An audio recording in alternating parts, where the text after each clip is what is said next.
Three, two, one. What's going on, everyone? You're watching Ash on Comics. It's another story time live, and I'm here with you guys. You're the reason I'm here.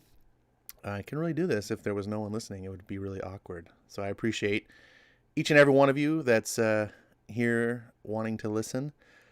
I can see that Eric Breen is first, and that Marania is best. And Dragon Majesty is just happy placing. Man, you got to have bigger aspirations, Dragon. FF2's in the house. Good to see you, buddy. Jimmy, Superman's friend. Dane, good to see you, man. Hope you last the entire show tonight. Let's see. Anyone? Any new faces? I don't know. Not seeing any. Oh, computer robots. He says, hey, man, how do you feel that Jerry Conway is going to take back the Punisher symbol on Punisher's chest because he doesn't want law enforcement to have it? That's a great question. Hopefully you guys can hear me. I need to do the iPad test because I don't know. Yeah, cool. I can hear myself. Hopefully you can hear me. I'm sure you can. I'm going to get to that question. That's the question of the night so far. Let's see. Marania says, like the Count from Sesame Street, but we also had Schoolhouse Rock to teach us math. Right, Dane? I remember. I like the Count from Sesame Street. I used to imitate him all the time. A one! Ah, ah, ah, ah. Oh. So, man, we'll have to bring the Count back. I am True Skills says, what's up, Ash? Well, good to see you here, man. I think this is the second time I've seen you in here. Welcome back.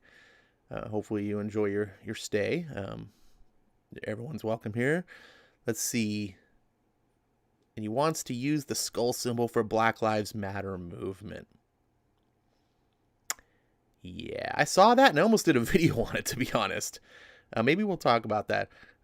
Christopher Barker's in the house. He says, hello, Ash. I read Infinite Crisis number 3 today. I've never read Infinite Crisis. In fact, I've never read any of the crises. The crises? The crisis? I don't know how to pluralize that. I've never read any of those except for Heroes in Crisis. So I'm apparently doing it wrong. I'm doing it way wrong. I'm an ultimate failure. Let's see. Could make a great story of Frank Castle taking back the name Punisher. He doesn't need to take it back, and I'll talk about why. Jerry Conway's a moron.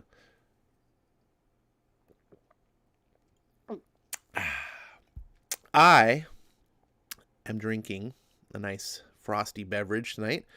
I'm drinking some Sioux City Sarsaparilla. You guys ever had this? This stuff's really good. It's like a root beer. It says it's the granddaddy of all root beers. I didn't know sarsaparilla was a root beer. I guess that makes sense. It's a type of root beer. I thought it was a little bit different. I thought it was in the root beer family, but a little bit different. But it's pretty delicious. So I got a picture up on the screen. Any one of you guys that's had this, you can tell, or if you're interested in trying it because you like root beer, like if you like good root beer, this is what it looks like. I don't know why I like sharing my food and drink. I like sharing my burgers, and now I like on my live streams. I always have a beverage. Yeah. I live a boring life, so a lot of things entertain me. But talking about Jerry Conway, let's see if we can search up the World Wide Webs. BLM Punisher. Where is it? I don't know. Let's do bounding into comics. Yeah, here we go. Punisher co-creator Jerry Conway recently unveiled his new Punisher-inspired Black Lives Matters. Oh, hold on. Breaking news. No, I don't want alerts. Sorry. Inspired Black Lives Matter Skulls for Justice logos.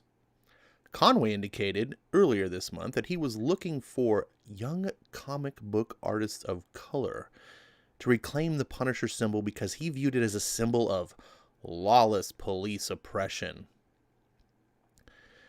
Conway wrote, I'm looking for young comic book artists of color who like to participate in a small fundraising project for #BLM to reclaim the Punisher skull as a symbol of justice rather than lawless police oppression.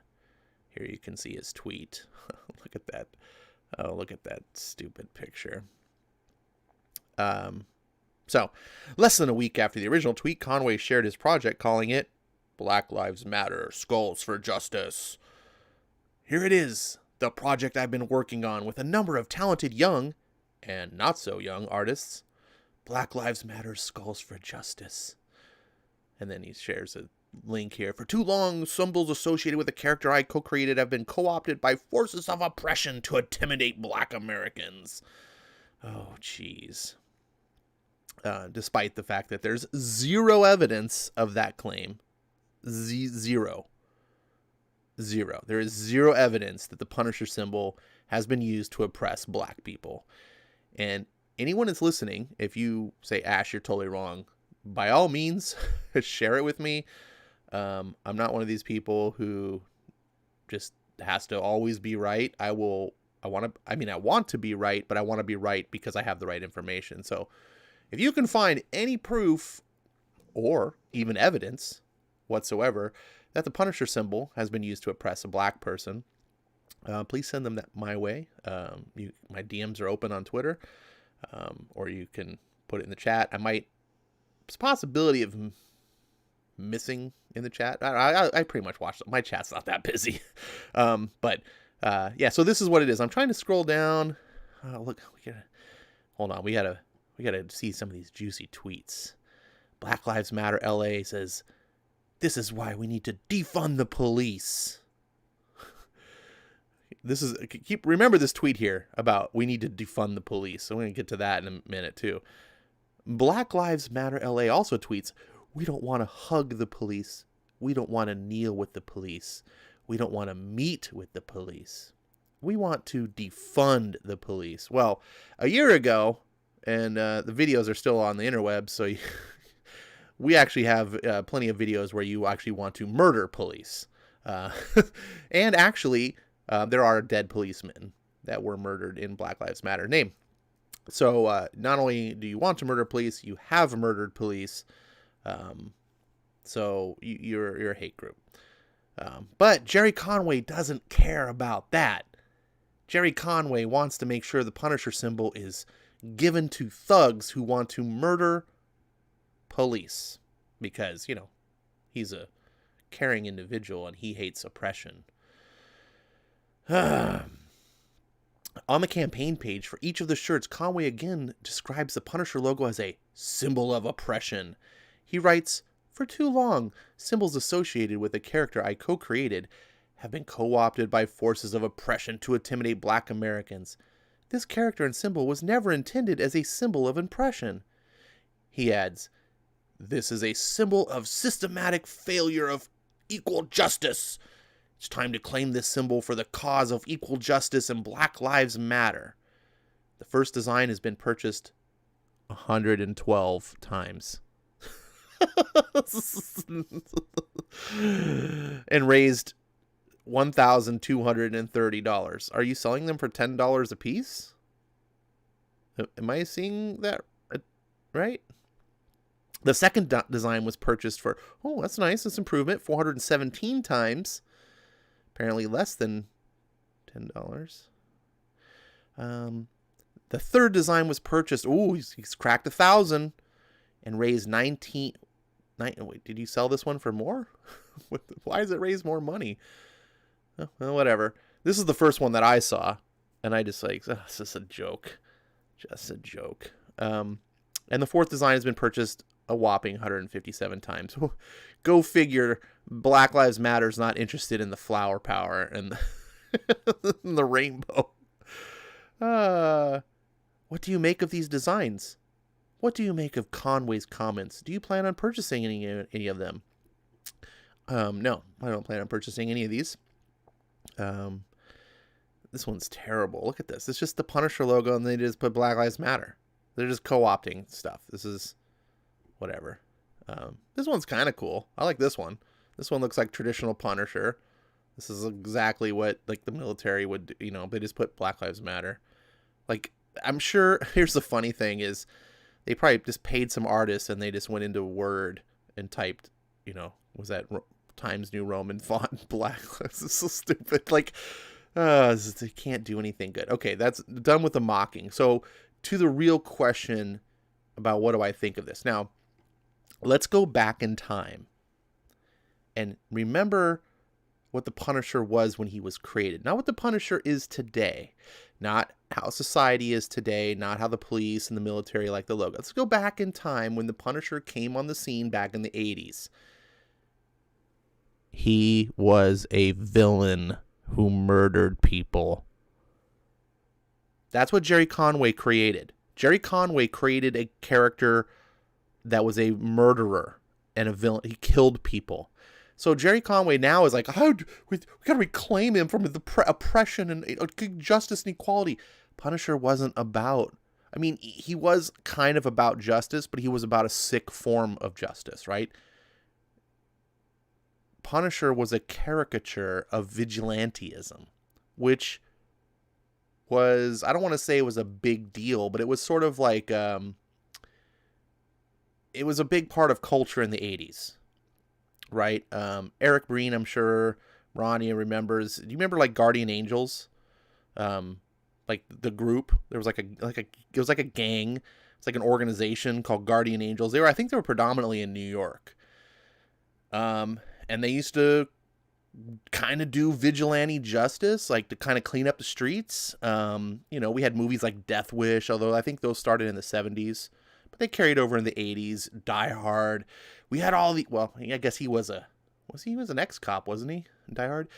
We had a lot of stories about like taking the law into your own hands and meting out justice against the bad guys. And there was a lot of popularity behind this, and that's why Punisher was very popular. There was a lot of people who were like, yeah, the system's too easy on criminals. Like, we need, excuse me, that sarsaparillas give me a little of the burpsies. Meting out that justice that the system was too easy on him. Now, Punisher became super popular after Jerry Conway set him off into, Jerry Conway gave birth to the character, but he didn't really do anything with the character, right? He just sort of like, I did a story, and then everybody ran with this character. So the Punisher that we all know today really doesn't have much to do with him. He just kind of sparked it. And so he wants to lay claim, it's my thing. It's like, no, dude, no one. Anyways, so the Punisher was made into a anti-villain / superhero character, and they had to change his ways a little bit, they could tone him down so that he could fight more for real justice. But every good Punisher story has him being this guy who goes too far, right? Those are the good Punisher movies. That's what makes the Punisher the Punisher. Otherwise, he's just Batman. Like, not even he's not even Batman,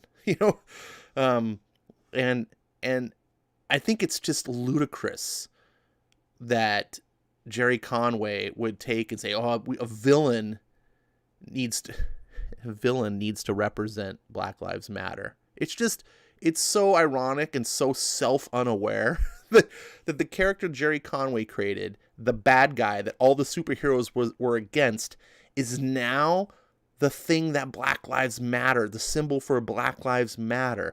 So what you're telling me, Jerry Conway, is that the real superheroes, the real good guys, Daredevil, Spider-Man, et al., should be against Black Lives Matter, just like they were against the Punisher. That they're basically, they have a sick form of a twisted idea of what justice is, and they need to be stopped because they're taking things too far. Well, with that, Jerry Conway and I agree. Now, it's also kind of funny that we see Black Lives Matter saying, we want to defund the police and everything, and then combining the Punisher. The whole thing about the Punisher was no police. Take the law into his own hands and kill criminals. So we want a group of these guys. I don't even know how to talk to them. I'm going to have YouTube pulling my video any moment here. So we want them. That's what we want. Do we want Black Lives Matter running around the streets with guns, taking the law into their own hands? It's a scary world. Anyways, that's what I think. Let's see what you guys are talking about. Chris says, Ash, I also read Dark Knight's Metal #1. Oh shit, Batman summons that. Don't spoil anything. What are you doing, Christopher Barker? Jesus. Jeez. You know what? I hate New Comics Day being Tuesday. Or at least for DC, because I couldn't stand this before because shops would get the stuff on Tuesday anyway, and then people who had access to that stock would do these review videos on Tuesday, and I'm like, why why are you making these spoiler review videos? It's one thing if you make a video that just says, I'm not going to spoil anything. I'm just going to tell you whether I liked it or not and why it was good. That's fine, but no comic review does that. I don't know anyone who does comic reviews that doesn't spoil the whole book. It's like you're spoiling it like Tuesday morning. Like, here's a video. Like so basically what you're trying to do is make videos for people not to read the books. And it was weird is that it's inevitably done by comic book shop owners or employees. And that drive me nuts. But please don't spoil anything in here, guys. Eric Breen says, sarsaparilla. Ask for varmints and no accounts. Sure is tasty, though. That's good to be a varmint. Speaking of varmints, you can hear my dog making all sorts of ruckus. Dane says, I worked with a large black gentleman who had 3 different Punisher shirts that he wore to work every week. Conway is a jerk-off. Yeah, he is. Eric says, Black Lives Matter also said, who the fuck is Jerry Conway? Oh, some lefty liberal dude who just prays that they don't come and put a bullet in his head. These people are just sucking up to the new power base. It's sick. Have you guys seen the videos of these like big groups of white people?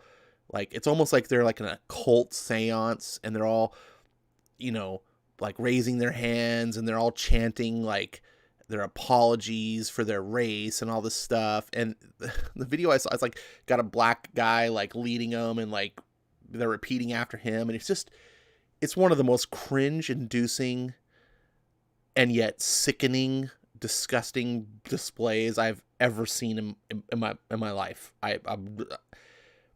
Can you imagine in reverse if it was a white guy standing on a stage and there's a bunch of black people just raising and like swearing fail? Like, you can't.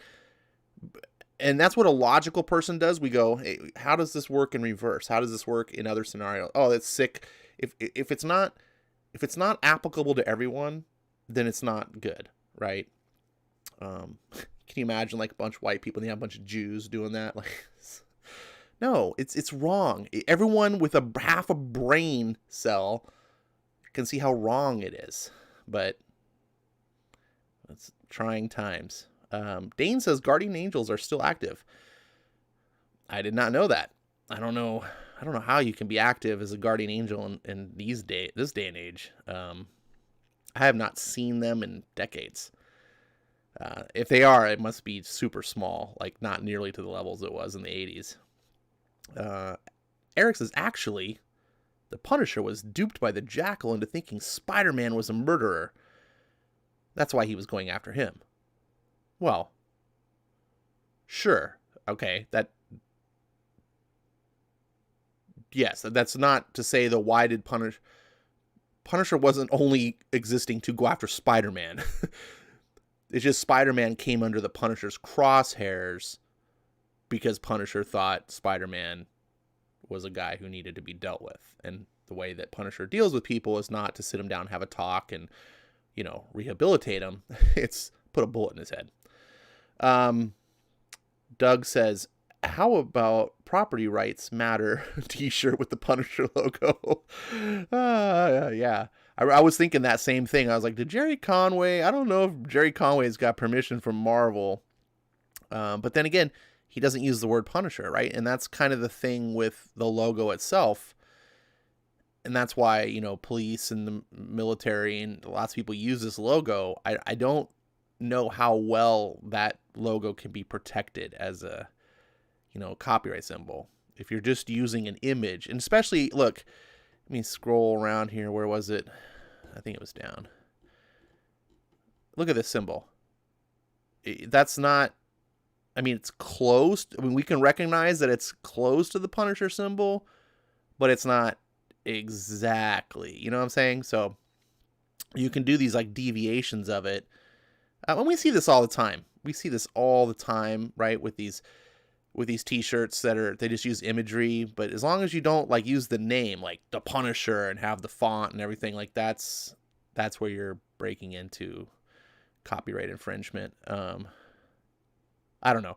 I'm not a copyright lawyer, so I may be completely wrong about certain things, but that's my understanding as a layman, and that's my speculation of how he's getting away with this. Or it could just be that Marvel is super woke and was like, go ahead, Jerry.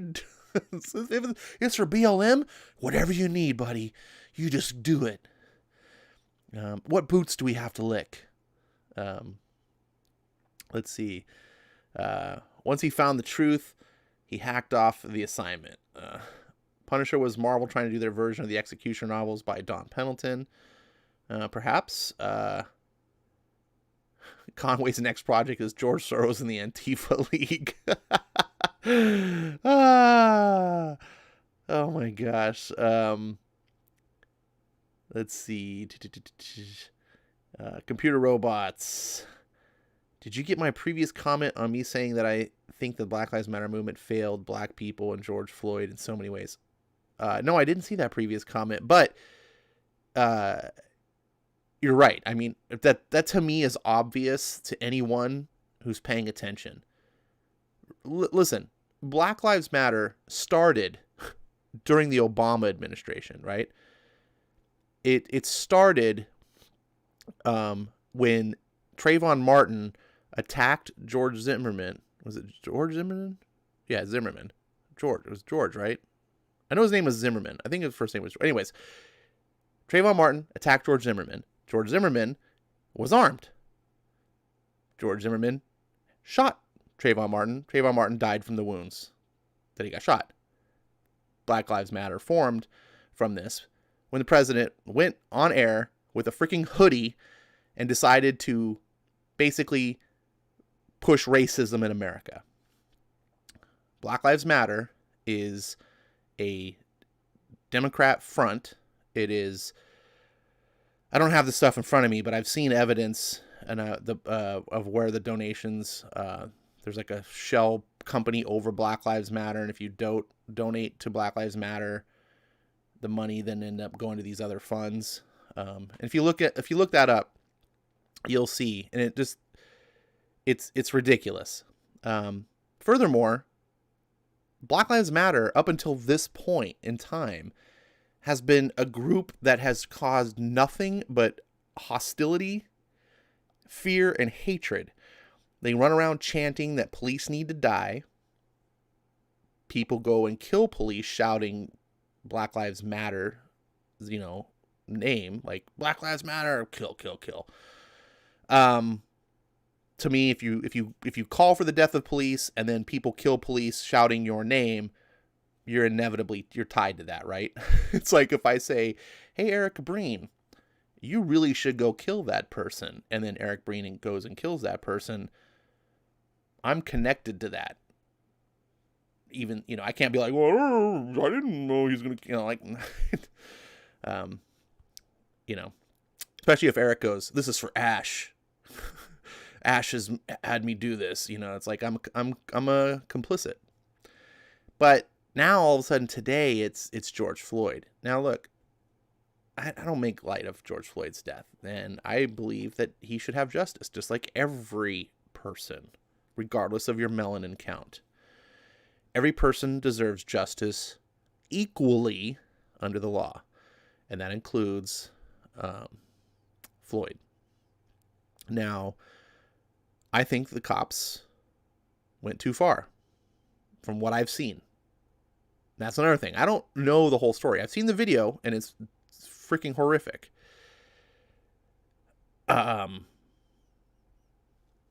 So I think he definitely needs to have justice. But I also believe in due process. I believe that we need to have a justice system. We need to have due process. We need to have that, because without it, there's just anarchy. Without it is what you see now. And the tough thing to talk about is it worth throwing out the justice system so that we can see one man get justice? Like if justice has to fail one man, but we get to keep law and order, is that worth it? Or choice B is we absolutely do not let justice escape this one man, but we lose law and order in the country. Me personally, I have to go with choice A. Because, number one, the principle, and number two, without law and order, thousands, perhaps millions of people are going to face injustice. So if you're fighting for justice, you have to know that sometimes justice is going to fail. It's inevitable, right? It's not perfect. Our system isn't perfect. Should we reform things? Absolutely, we should have that discussion. I believe that there's problems with the police system. Absolutely. Should we get all enraged and burn the city down? That I'm not so convinced of. And should we go around murdering people? No. No. That's how my stance on that. Let's see. Eric says, but he only killed murderers from day one. So if anything, Punisher was oppressing murderers. Don't see the problem. Well, Eric, in the comics, when you're the audience, you have the benefit of seeing things in a story being written perfectly, things following the script. Things can be a lot cleaner. In reality, Punisher's not omniscient, right? And he was killing people that he believed were guilty. But there's the reason why we don't take the law into our own hands, right? We don't always know the whole story. We're often biased in our views. And we can see things like, look, Trayvon Martin was guilty, right? Remember hands up, don't shoot? What was it, Michael Brown? Also, dude attacked the officer. But many people in this country think that Trayvon Martin didn't do anything wrong. He's just a kid, and this mean guy named George Zimmerman walked up and just put a bullet in his head. That's not what happened. Same thing with Michael Brown. There was never hands up, don't shoot. Complete fabrication, complete myth, pushed by the media, completely debunked, and yet you go around and you'll see celebrities and sports stars and everyone, hands up, don't shoot, just pushing this false narrative. So there's people who actually believe it. And some of those people went and took justice into their own hands, and then they go and they kill cops, and they're thinking, oh, down with the police, because their view of reality is effed up. This is why we have a justice system. We have a due process, because it's not perfect, but at least it avoids the way more unperfect system of people just being like, whatever, I'm just going to do what I want. Speaking of which, I'm gonna close it with this. Have you seen this? Everyone has to see this. There's a video I put on my Twitter, and see if I can blow it up here. So my Antifa thugs decided they thought it would be cool to assault this guy. Now I don't exactly know why he's getting assaulted, but I'm gonna play it for you right now. Dude, you guys! You're gonna fucking kill you! You fucking hands me! Fuck! Oh, fuck! Oh, fuck! Get his fucking license plate! He just fucking shot him!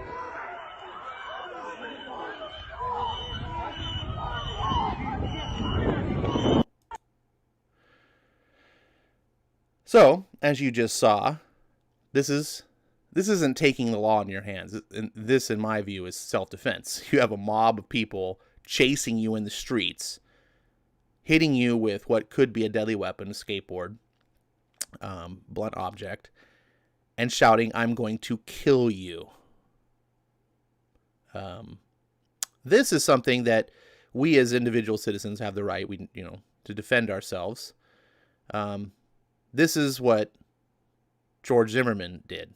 George Zimmerman was armed. He wasn't attacked by a mob. It was just one guy.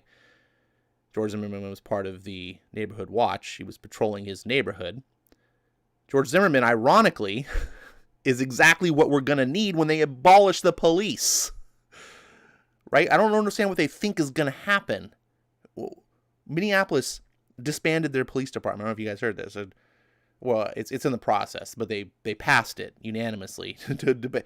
So what are you gonna do? Oh, what you're gonna do is you're gonna rely on citizens to self-police. So this is what's gonna happen. This is what we're gonna see. It's gonna be the Wild West. Yeah. Edmundo. Hey, Edmundo. I haven't seen you in a while. Edmundo says, stupid kids. Absolutely. Stupid and tragic. Hopefully that kid it wasn't fatal. Hopefully he get to the hospital, and everything will be fine for him, and he'll learn a life lesson. Maybe he'll change his life. Maybe he will be able to move forward and understand the stupidity of what's happening. Maybe he will free him from his madness. And that's what's happening. It's just madness. And I call them baby-brained imbeciles because it reminds me of children. This is how children behave. They don't have a comprehension of reality in the real world like the rest of us. And that's fine. I mean, they're children. But when you're an adult and you think this way, you have this arrested development, like your baby brain. You still think that this is okay, that it's the rest of us look at this and just go, it makes our brain melt. We're like, why would you think you could do this in America where you have people have the right to bear arms? Imagine if we didn't have the right to bear arms. I have to say, as a liberty-loving American, the one good thing about today's society is that it's never been a better advertisement for the Second Amendment and why it's needed. But I thought that was tied in to what was going on. And yeah, let's get to comics though. Let's see. Let's see if there's any interesting comments. So Helam's in the house. Good to see you, buddy. Computer Robot says we need the Eric Breen show. I would love to see the Eric Breen show. I would love for Eric to come on my show, but I don't have the money to pay his exorbitant fees. Eric says if it saves one life. Oh wait, that's for the lockdown. Yeah, right. Don't argue Marvel Comics with me, you DC shill. What? Who's arguing? I don't know. Doug says Punisher gets a bad rap these days. The guy lost his wife and kids and has been on a suicide mission against organized crime ever since. Where's the empathy for him? The empathy is gone because did you just like what you just saw? The generation today doesn't have empathy. They don't think of reality the way that we did. These people want to get rid of the nuclear family. These people just want sexual depravity, no marriage, just sleep with whoever you want, just perversion, and no rules. They're just kids. They're just baby-brained imbeciles. Let's see. I think that's it on the chat. Thank you guys for indulging me as I talk about some of the harder topics that are in our times today. Let's lighten things up with a really good, fun comic that's got heart and virtue and heroics.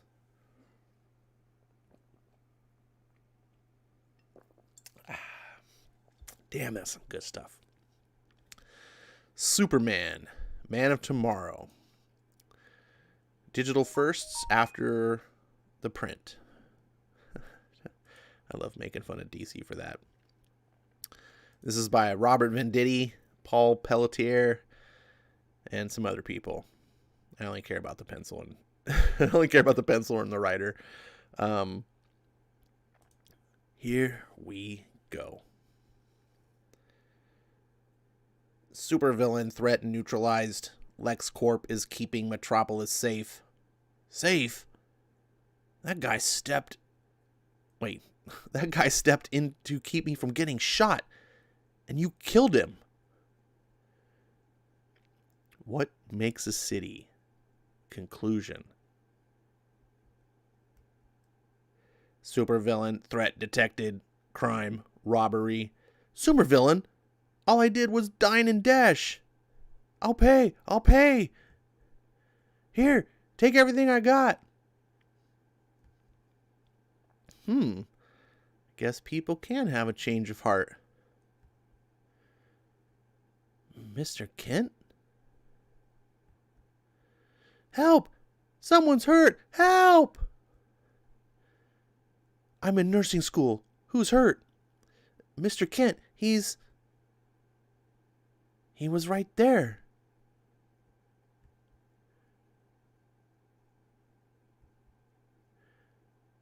This has gone far enough.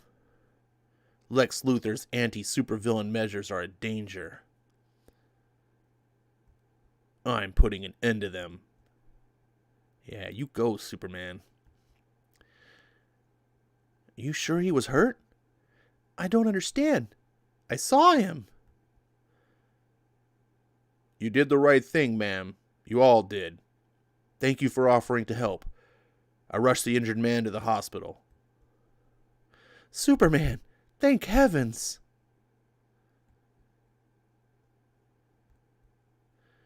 He'll be all right, which is more than I can say for LexCorp's gun. Supervillain threat. Zgzak. We all want our city to be safe, but this crosses the line. I didn't want any of this. It was only a few dollars. I know, ma'am. That's the problem with letting machines do the work of people. Dun dun dun dun dun bum bum bum. No compassion. Meanwhile, at LexCorp Global Headquarters.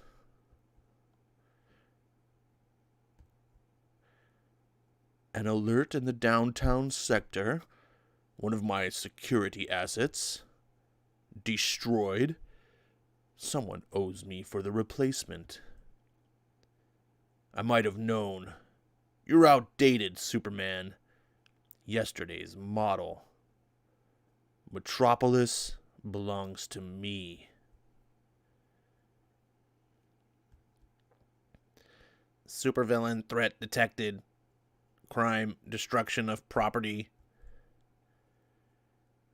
If destroying that thing was a crime, then I'm guilty as charged. Gah! Zack. Skzn. Kzrak.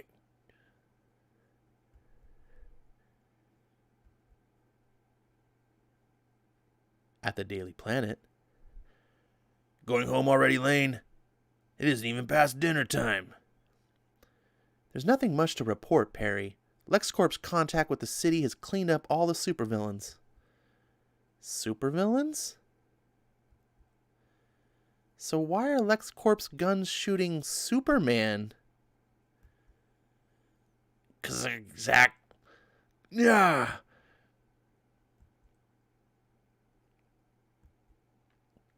Use of superpowers is illegal in Metropolis. Zach. Too much. The guns. They're killing Superman. All crime will be neutralized. Ah. Here's the news, contraption.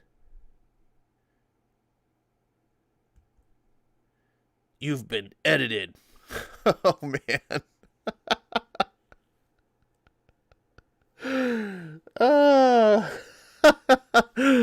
Oh, man. Speaking of 80s and 80s movies, man. 80s was like a great era where like every movie always had to have the big one-liners, you know. One of my favorite being from the Arnold Schwarzenegger movie, The Running Man. You guys ever seen that one? Those one-liners is like, what happened to Buzzsaw? He had to split. Oh, man. You guys know what I'm talking about. But this is funny that here's the news contraption. You've been edited.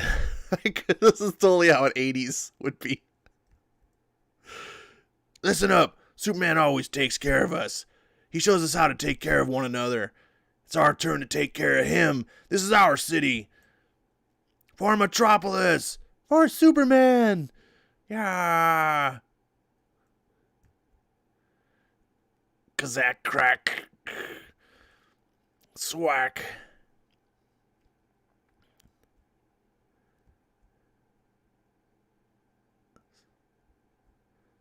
No.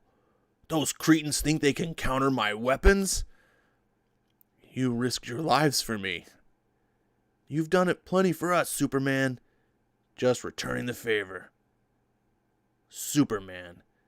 It's always Superman. My city won't fall into line until it's rid of him. Superman Protocol Online. Oh, jeez, the Daily Planet's a weapon.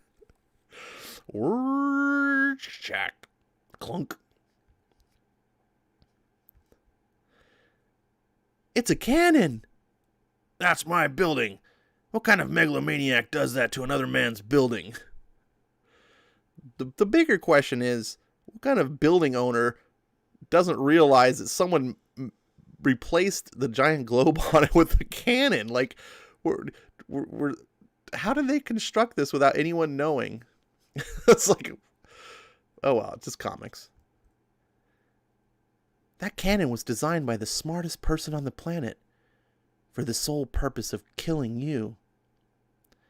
I know, Lois. But I won't allow Luthor to control people with fear. No matter the cost.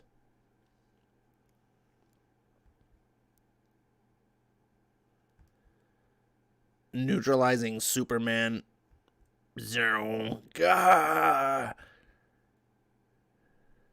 You were almost a worthy adversary, Superman. Have to protect them. But genius is always superior to strength. After today, Metropolis will understand who's the real Superman. Can't let them down. Shrekak. Goom.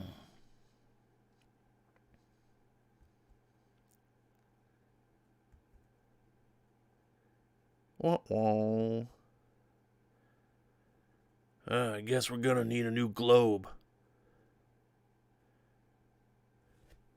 There's a picture of Jimmy right now looking up.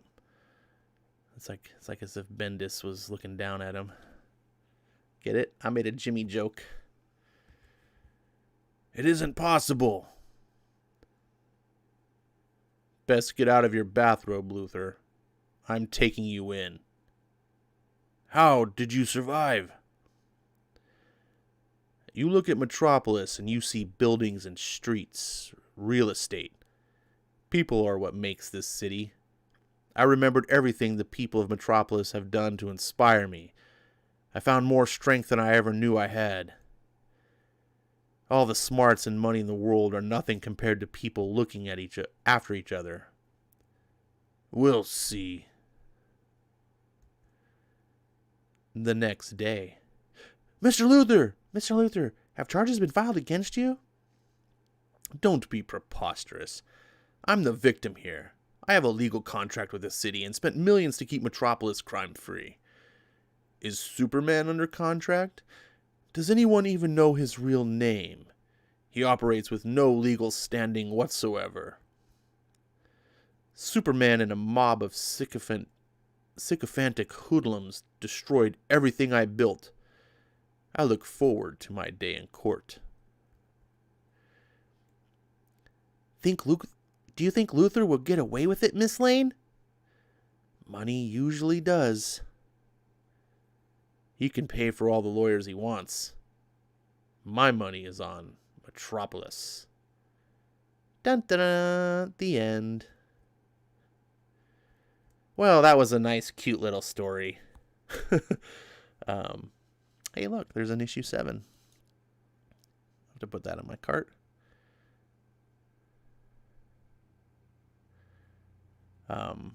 Oops, I didn't want to go here. Just wanted to put it in the cart. Man, someone needs to fix this. So, I really like Paul Pelletier's art. I don't know why he's been being wasted on these backup stories for the DC Giants, but I guess you don't want to put shitty art in these, right? You're putting them in the Walmarts and trying to get new people into comics. You don't want to have crappy Marvel style books. But what'd you guys think? What did you think? Dun, dun, I gotta scroll up. Christopher Barker says, Eric Breen, DC shill? I prefer fanboy. Thank you very much.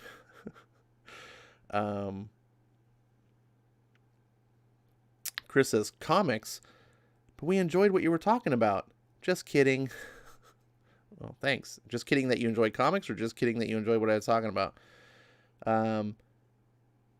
Eric says, I was talking to you, Ash. I'm oppressing you.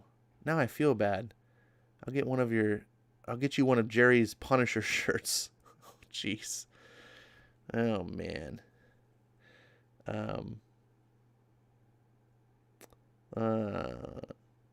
Eric says, I only care about Superman if Bendis is writing him. I was thinking about that during the book. How, like, we don't even know who Superman is. Or when Superman came over and lied to the ladies and said that he took Clark Kent to the hospital.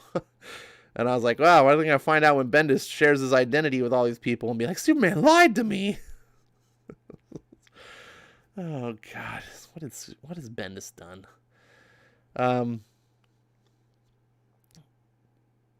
Let's see. Tehilin says, you think Lex would use red kryptonite in those lasers? Yeah, I guess. I don't know. Those stories were fun. I enjoy them, but you can tell that Venditti's not firing on all cylinders. He's just trying to write real basic, approachable Superman stories. And when I think about it, it kind of makes sense, right? They're in the DC Giants books. It's it's the only original story. The rest are curated, classic stories. But if you're trying to put a story and just get some normie, especially if it's a kid, right? That's another thing. They're targeting kids to pick up and be like, oh, Superman book, or mom's like, oh, little Jimmy would like a little Superman book.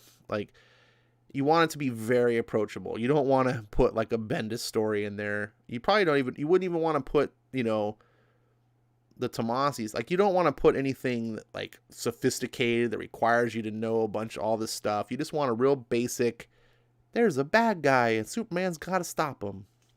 So I think Venditti delivers very well on that front of keeping it basic. But the downside is, if you're a longtime comic reader and you want more sophistication, you're not really getting it out of there. But the good news is, if you do want more sophisticated writing, you can go read his Hawkman series, which is outstanding. I highly recommend you start at issue number 1. You can get the first 2 trades right now, which will give you issues 1 through 12, and then you can thank me later. Let's see. Dane says the newest issue has neither Venditti nor Pelletier. I was disappointed. What? What is going on? Venditti. Let's take a look at this. I almost bought this. What did you just... What the hell? That's a Stark. Wow, that's not Paul Pelletier. What the... It's like a scribble. Holy shit, this is like the warm-up sketch. This for a cover? Are you freaking kidding me? This is when you go to Comic-Con and you're like, oh, hi, Mr. Artist, how much can I get for $40? And there's like, here we go. It's just like, what the? This is a cover. Are you? Oh, terrible. Let's see what the inside looks like. What the? Oh. Well, the layouts don't look bad, at least. There's backgrounds. So I'm not real big on the pencils here. The inking is sloppy.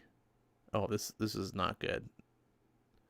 But it does have good layouts. The person doing this at least has some knowledge of fundamentals. But yeah, this is not... Okay, so this is what I expect in a 99-cent book as a backup. Yeah. All right. I probably won't buy this now. Thanks. Thank you. I was just going to be like, click buy. So, yeah. Let's go back to my books. Where did I leave off? Rania says, done, done, done. I'm assuming to comment when I said something like that. Christopher Bark says, Superman destroys the Daily Planet. Well, you know, it's all in a day's work. Venditti is trying to also repair the PR nightmare damage that Bendis has been to Superman. I don't know if that's the case. I honestly don't know. I think that DC doesn't care about, for the 100-page Giants, like sticking to continuity with Bendis, right? If I were to speculate, I would say that DC is probably just like, just write a classic Superman story and don't worry about tying it into continuity or anything like that. And so that gives Venditti free reign to just do a classic Superman story. I think it'd be really weird and a very bad idea too if Venditti had to stick to continuity and then someone just picks this up off the shelf as a first, like, why? Well, I thought Clark Kent was a secret identity. Why does everyone know who he is? And why does he have this grown-up kid who's part? What's going on? Eric says, Hawkman needs to be absorbed into Wonder Comics so Bendis can lend his Midas touch. Shut the hell up, Eric. Good Lord. Dane says, told ya, just flip through 2 really short pieces by some writer never heard of. Yeah. You know, I'm not going to get upset about it because it is just a backup story, right? It's not like it's Action Comics.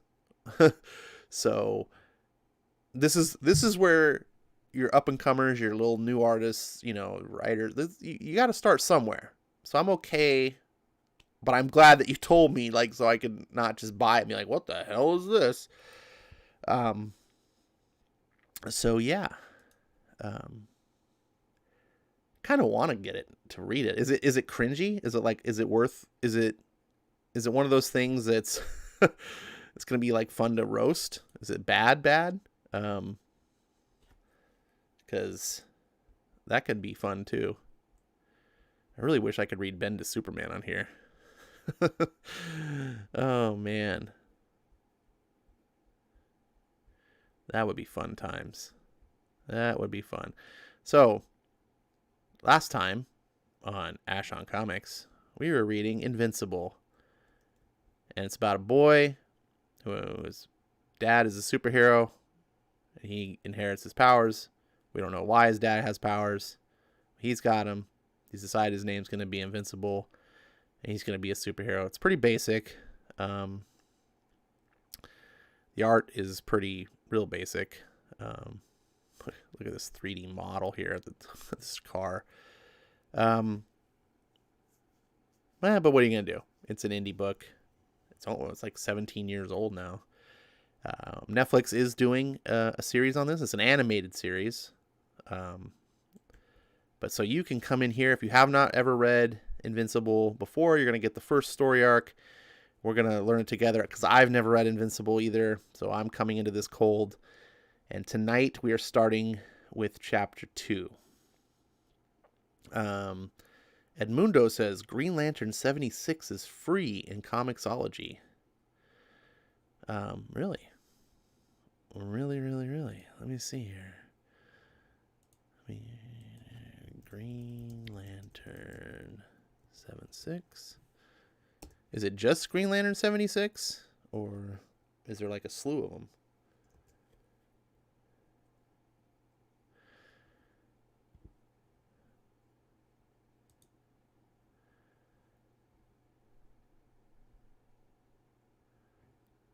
Huh.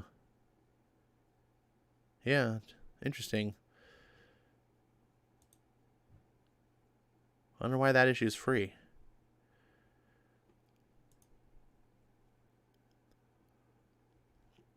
How did you find this, that it was free? That's another thing. It's so weird about Comixology is they'll do that and they're like, here's a free issue.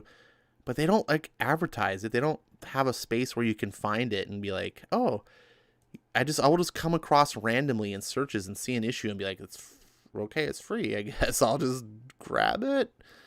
Never would have known had I not just been browsing.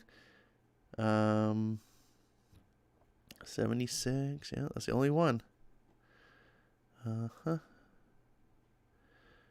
All right. Is there anything special about Green Lantern 76? Or why that is? Let's go back to the Firefox. Neil Adams. Okay, well, I guess that's good.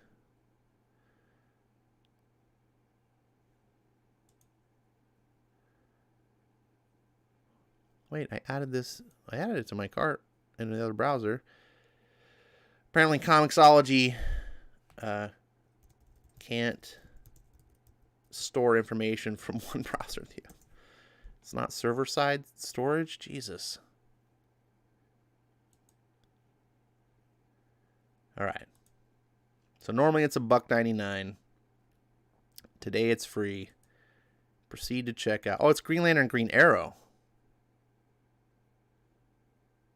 Why does it say Green Lantern Green Arrow when it's Green Lantern?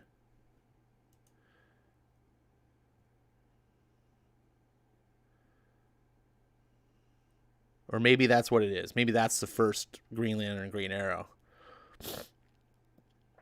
I don't know. If you guys know, you tell me. I'm gonna.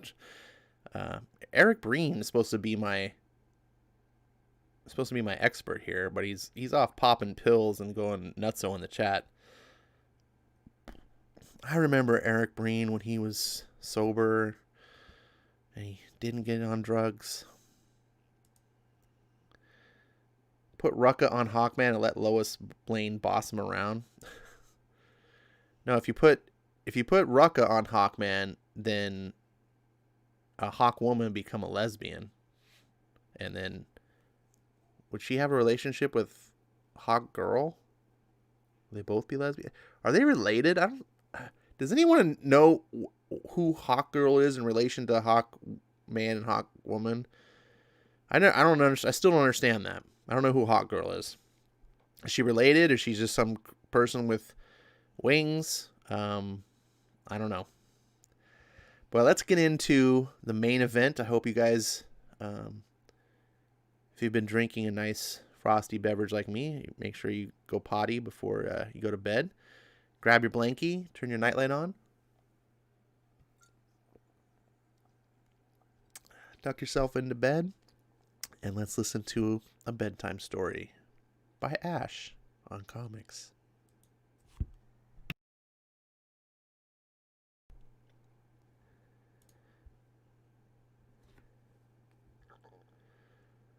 Okay, son. You may have noticed by now that I'm not like normal dads. I've avoided the subject for far too many years, and your mother and I have decided that it's time you knew the truth. We think you're old enough for me to tell you where I really come from.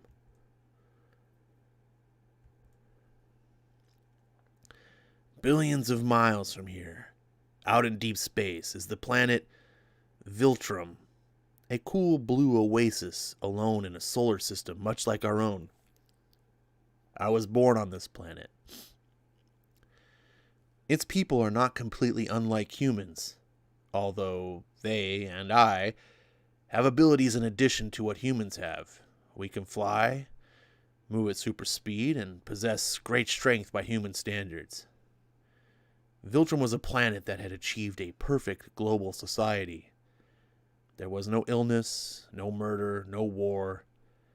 It was a relative utopia. Wait, pause. It was a relative utopia? How do you be a perfect society but not be...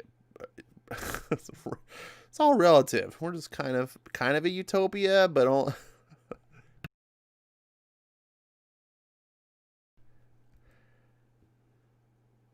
With no conflict at hand, our High Council refused to let our society become complacent. Council members argued that rather than revel in our newfound perfection, that we should take it upon ourselves to ensure that other races, lesser developed than our own, should be allowed to develop to our level of advancement. It was agreed upon unanimously. Shortly after the High Council had approved the idea, the World Betterment Committee was formed. The first step of the initiative was to locate other planets that were in a crucial stage of development. Planets that were far enough along that the possibility of greatness was there, but were not so far along that their outcome was already decided. The second step was to install a global defense systems to protect the planet from spaceborne menaces, both natural and unnatural, that might prevent the survival of the civilization. The final step was to send a team of scientists down to the planet's surface to assist in the advancement of the civilization's technologies. This team would stay behind on the planet, monitoring its progress.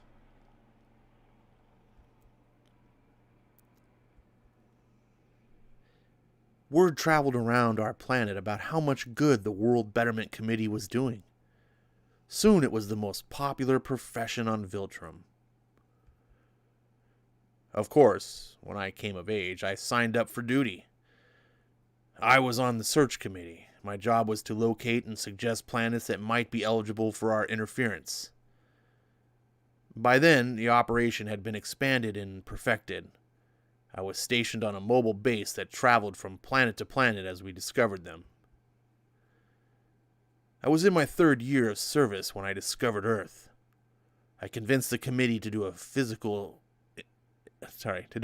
inspection of the planet.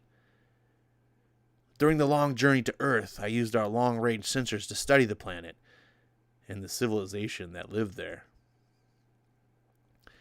By the time we arrived, I had grown fond of Earth and the people on it.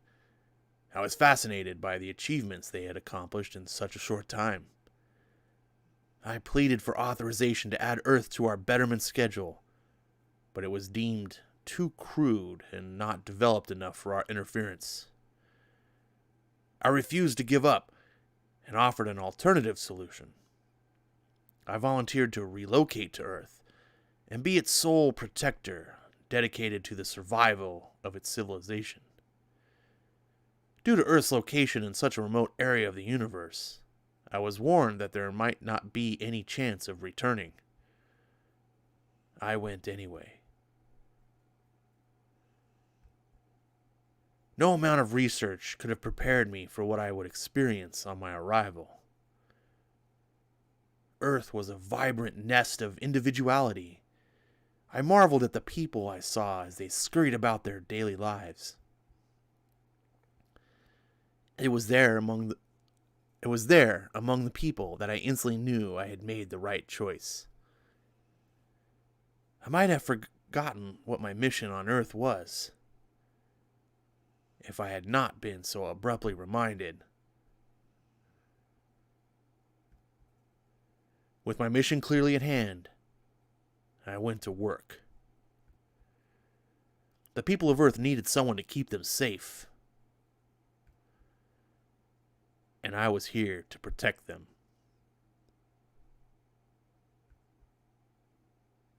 It was less than a year before I met your mother, but that's a story for another time.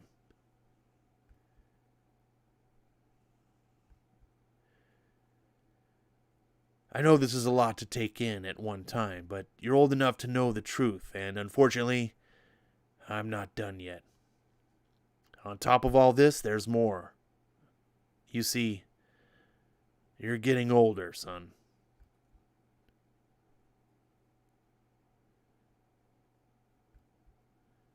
Things are going to start to change for you in a few years as you hit puberty. You're going to start to get acne. Your voice will start to crack and eventually change. You'll begin to grow hair in strange and new places. You're going to start looking at girls in a whole new light. There's a good chance that you're going to start to develop superpowers. Super strength, super speed, flight, the whole bit. All the powers I have. Mark? Do you understand? Huh?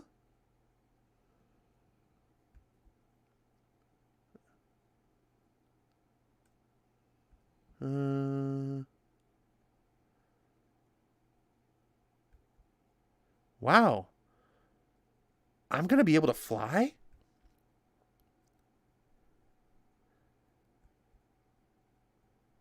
Yeah. I can fly.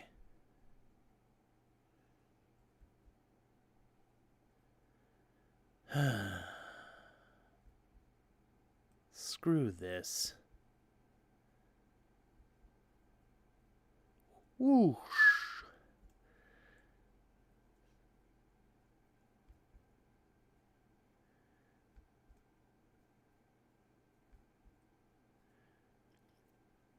Toys be we. What the?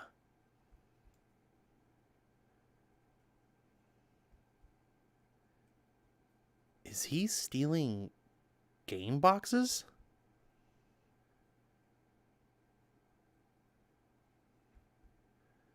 Eh?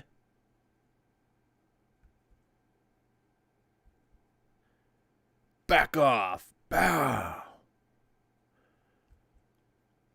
Choom! Aren't you out a little past your bedtime, young man? Actually, yeah. Boom!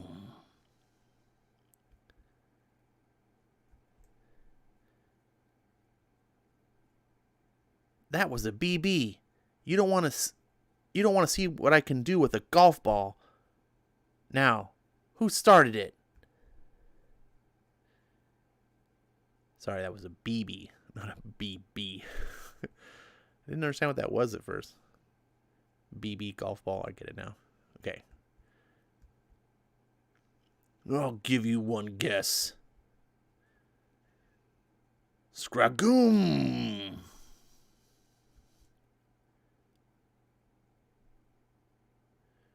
Way to go, Rex. We had the element of surprise. Sorry, bot. It seemed like a good idea at the time. Well, try to leave the good ideas up to me. And, we're going to need one real soon. You got that right. Crack.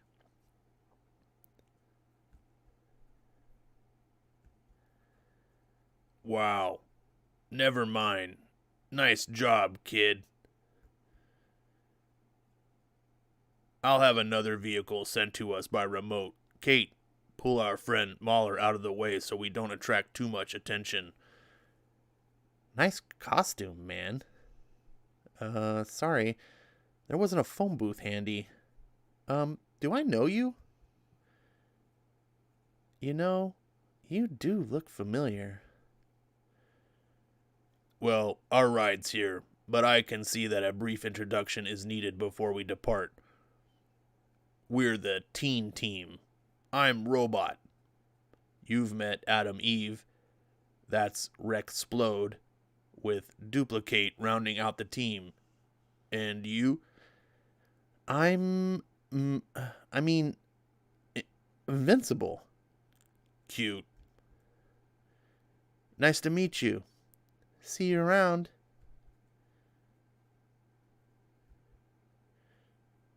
Ha! I knew it. Hey, it's you. We've been in physics together all this time. Mark, right? Yeah, is there any way you can keep this to yourself? You never know what one of your teammates is gonna go crazy and become the next big villain. Oh, that only happens in the comic books. It's always better to play it safe. Sorry about all that. I'm not used to these late nights. I'm still new to this. I just hit 2 months. You'll get the hang of it. Teen superheroes start drinking coffee at an early age.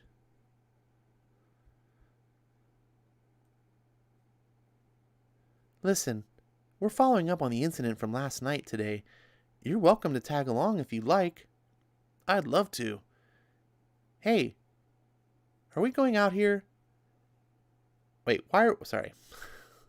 Why are we going out here? Do you take the bus to your team's secret base? Are you kidding me? I can fly. Come on, we can change back there. So you come here often? Every day. Nice place. Do you know of any other secluded places around here? Wow, that was quick. Thanks. I guess not, but now that we're in costume, how do we get out of here without being spotted? You'd be surprised how rarely people ever look up.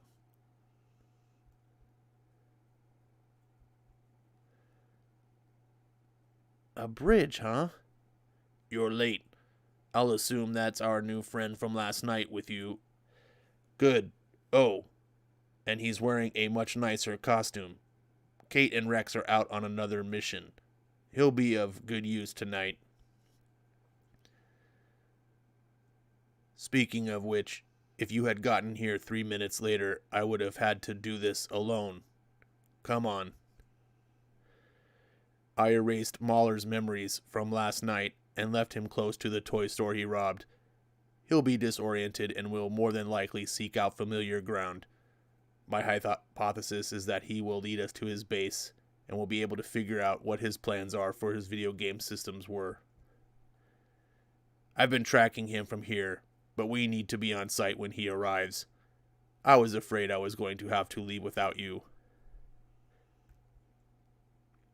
Sorry about that. Don't worry about it. I'm not even sure I'll need you.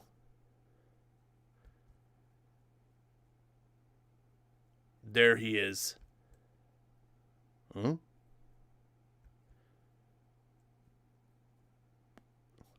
Where have you been? We need those processors. We're not going to have enough to power the robots without that new shipment. I don't know what happened. All last night is a blur. I remember going out to get the new shipment at the Toys B Wee, and then nothing.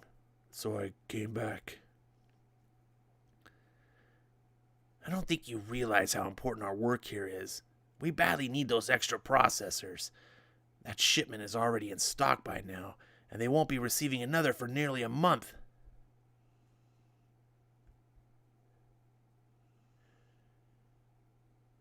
I'm not sure our plans can wait that long.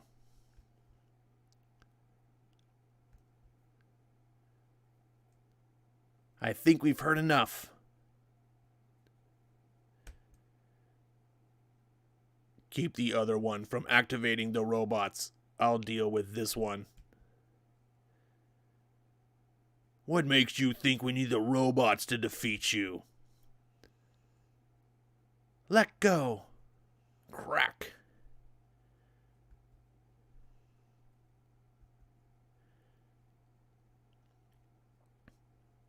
I don't know what you hope to accomplish here. You're obviously in over your head. You're obviously not paying attention. Bzzzt. It'll take more than that. I'll see what I can do. Chom.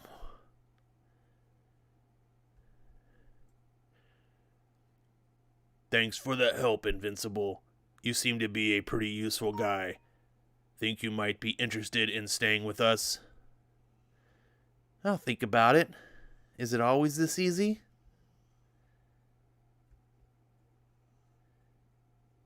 Twin Pines Mall, the mall that has it all.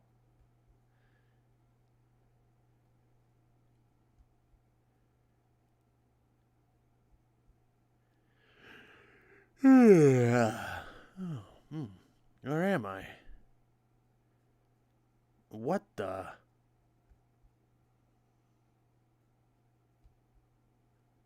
Boom!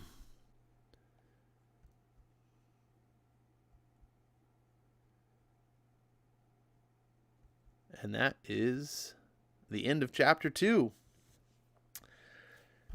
So far, interesting. It's really weird to go from Superman to this, because Venditti was writing very classic style comic writing, very succinct, to the point, 20 pages, one and done, sort of thing. And Kirkman writes very, I don't know if I want to say decompressed, but he writes very long form. Like he's not writing comics, he's writing graphic novels.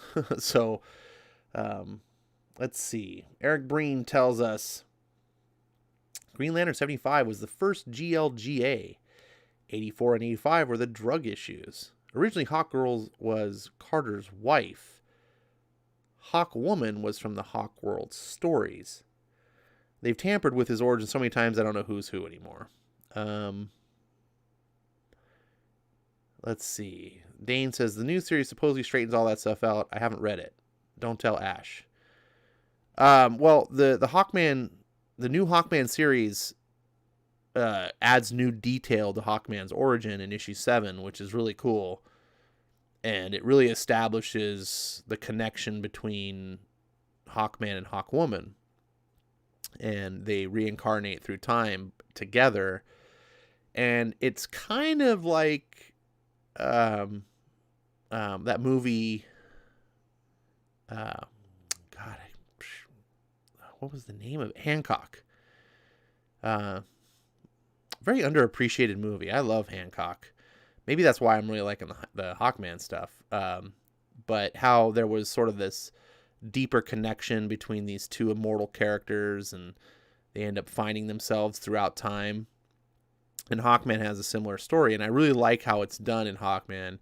And Hawkwoman just recently made her appearance in the last few issues of the Hawkman story.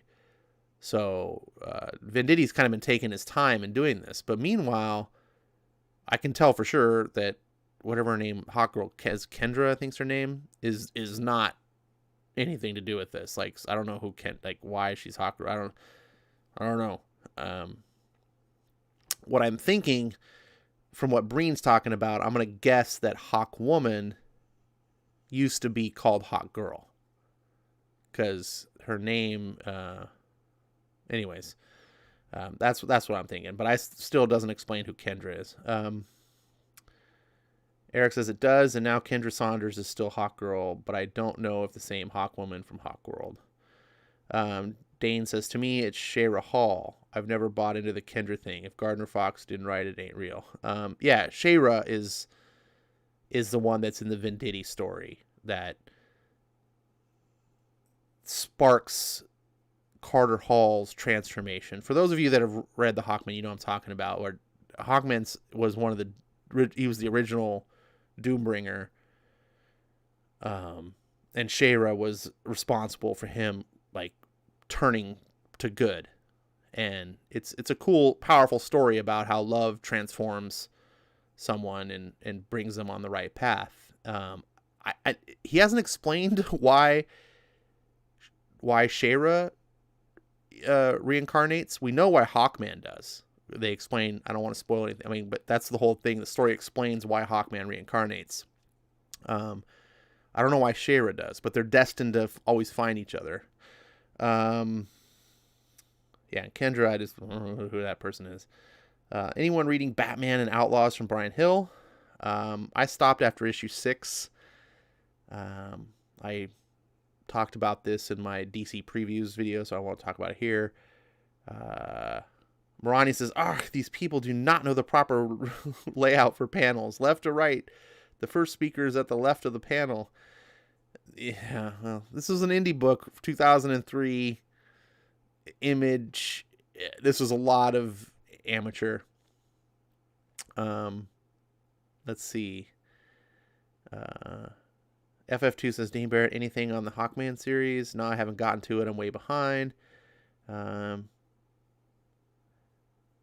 says, I'm thinking about getting volume 1 and 2 of Hawkman. Pick up the back issues. Yeah, if it wasn't 12 issues, I would probably be tempted to read it on the channel here, do a stream, and just do a Hawkman series, because it's fun. It's not Watchmen, right? It's not Dark Knight Returns. It's not like this super deep story. It's just one of those perfect, fun superhero books where the hero has a villain, and he's got to beat the villain. You know, you're not sure how he's going to do it. And it's got great heroic moments. Like, there's just, yeah, it's what I love about like In-N-Out burgers, right? In-N-Out burgers aren't the best burgers I've ever had in my life, right? There's some gourmet burgers that I've had that you're just like, oh my God, blow your mind. But it's just a basic burger done perfectly. When it comes to basic burgers, there's nothing better than In-N-Out, in my opinion, because they just use good ingredients, and they take care in how they do it, and they just execute simplicity right. So I had to throw in an In-N-Out reference there. Hopefully you guys enjoyed tonight's reading. We come to the end, which is always a sad time. It's only 11:30 in my time. I made a good time. Let's see. I Am True Skill says that was awesome. I'm going to assume it all was awesome because there was no specifics there. So whatever you were referring to that was awesome, I'm not sure, but hopefully it was all awesome. Dane says that's amazing. That's amazing to me is how these much shorter Invincible books feel compared to like the X-Men you read last week. Yes, Dane. They're decompressed. So, right, like, so one issue, like 6 issues is like one issue. Well, I mean, I don't know if it's that level. That's like Bendis decompression levels, but you know what I'm saying? So they're not cramming all this story into like one. Chris Claremont puts a ton of story into each issue. So there's a lot of dialogue. There's a lot of narration boxes. There's a lot of thought balloons. Excuse me. I got the burps from the sarsaparilla. It's chunky. Man, those X-Men books were meaty. It's weird coming from that era and then kind of going on hiatus of comics and kind of coming back to it. I didn't have the gradual change of like the 2000s to now, the last 20 years of how comics have changed. To me, it's like a night and day. It's like, you know, being Captain America and, you know, frozen the iceberg and waking up. He didn't have all that time in between. To him, it's still 1942, you know?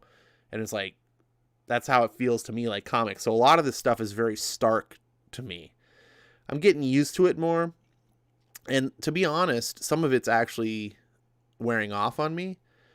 I'm actually starting to see the benefits of some comics being told in a decompressed fashion. So I'm not, I kind of find myself being a little bit of a defender these days when people go, they use the term written for the trade as like a, you know, as a bad thing. It can be. I think decompression for just no other reason is bad. But some stories, especially in independent stories like Walking Dead, Oblivion Song, some of these comics are designed to be told over, you know, dozens of issues, if not over 100 issues. This big, long saga can benefit from that. Dane says, I think you have time to do another issue. Well, I mean, truth be told, I could just read issues all night. But I do want to stay true to form, so that my shows don't go on too long and people don't get too bored and just feel like, oh, I don't want to tune into a 6-hour Ash live stream. I mean, Eric's probably already sound asleep. I'm glad that you made it this far, though. The chat's only at 9 at the moment, so a lot of people didn't stick with it.